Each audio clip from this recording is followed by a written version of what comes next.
Hi friends, என்னது இது குட்டி குட்டியாக ஏதோ ஜெல்லி பீஸ் மாதிரி இருக்குன்னு தானே பார்க்குறீங்க. இது கடம்பா மீன் தாங்க. இந்த கடம்பா மீன் வந்து இந்த தலை சைடு எங்கள் வீட்டில் யாருக்கும் பிடிக்காது. ஸோ அந்த தலையை அப்படியே எடுத்துட்டு அதோடைய பாடி மட்டும் சின்ன சின்ன பீஸாக ஸ்கொயர் ஷேப்பில் கட் பண்ணி வச்சுருக்கேன். நான் இப்போ அதை தொக்கு பண்ணுறதுக்காக என்ன பண்ணியிருக்கேன்னா, இந்த எறா தொக்கு மாதிரி தான்.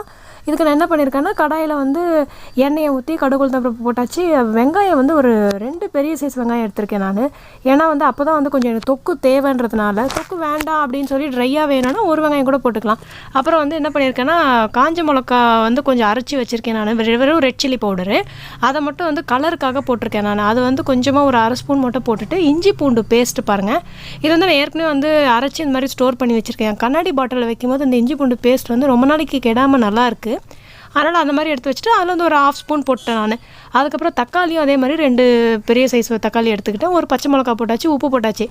இப்போது அதை நல்லா வந்து கொஞ்சம் ஸ்லோவாக ஃப்ரை பண்ணிவிட்டு நான் என்ன பண்ணியிருக்கேன்னா, மஞ்சத்தூள் போட்டுட்டு இது இந்த நம்ம குழம்பு மிளகாத்தூள் இருக்குது பார்த்தீங்களா, அதை வந்து ஒரு ஸ்பூன் போட்டிருக்கேன். அது ஏற்கனவே 1/2 ஸ்பூன் போட்டிருக்கேன் இல்லையா வெறும் மிளகாத்தூள்.